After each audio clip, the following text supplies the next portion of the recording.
അപ്പോൾ ഞാൻ ഇന്ന് പ്രിപ്പയർ ചെയ്യാൻ പോകുന്നത് ബീഫ് ഫ്രൈ ആണ്. അതിന് ബീഫ് കഴുകി സെറ്റാക്കി എടുത്തിട്ടുണ്ട്. അടുത്തത് നമ്മൾ മസാല മിക്സ് ആക്കി എടുത്തിട്ടുണ്ട്. ഇഞ്ചി ചോപ്പ് ചെയ്തിട്ടുണ്ട്, വെളുത്തുള്ളി ചോപ്പ് ചെയ്തെടുത്തിട്ടുണ്ട്, അതേപോലെ തന്നെ ഗ്രീൻ ചില്ലി ചോപ്പ് ചെയ്തിട്ടുണ്ട്. അതിനുശേഷം മസാല ഒന്ന് വറുത്തെടുക്കുന്നുണ്ട്. എന്നാൽ മാത്രമേ നമ്മളെ ബീഫ് ഫ്രൈ ഒന്ന് ഡാർക്ക് ഫ്ലേവറിൽ ഇരിക്കത്തുള്ളൂ.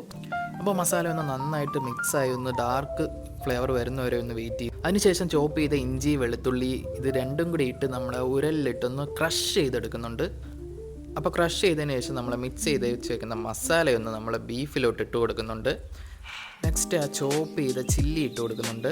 എന്നിട്ട് നല്ല പോലെ ഒന്ന് മിക്സ് ചെയ്തെടുക്കുന്നുണ്ട്. അത് കഴിഞ്ഞിട്ട് ക്രഷ് ചെയ്ത വെളുത്തുള്ളി ഇഞ്ചി ഇട്ട് നന്നായിട്ടൊന്ന് മിക്സ് ചെയ്തെടുക്കുന്നുണ്ട്. ഇതൊരു 15 മിനിറ്റ് റെസ്റ്റിൽ വെച്ച ശേഷം ഒരു 4-5 വിസിൽ കേൾക്കുന്നവരെ കുക്കർ ഒന്ന് ലോ ഫ്ലെയിമിൽ കുക്ക് ചെയ്തെടുക്കുക.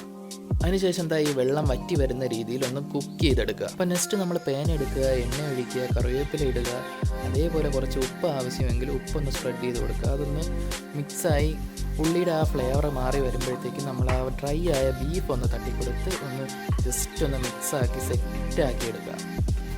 അപ്പോൾ ആ ഉള്ളിയും കറിവേപ്പിലയും എല്ലാം കൂടെ ഒന്ന് സെറ്റാവുന്ന രീതിയിൽ നല്ലതുപോലെ ഒന്ന് മിക്സ് ചെയ്തെടുക്കുക. അതിനുശേഷം ചെറുതായിട്ട് കുരുമുളക് പൊടി ഒന്ന് വിതറി കൊടുക്കുക. നെക്സ്റ്റ് ചെറുതായിട്ടൊന്ന് നെയ്യൊന്ന് ചെറുതായിട്ട് ഡ്രോപ്പ് ചെയ്ത് കൊടുക്കുക.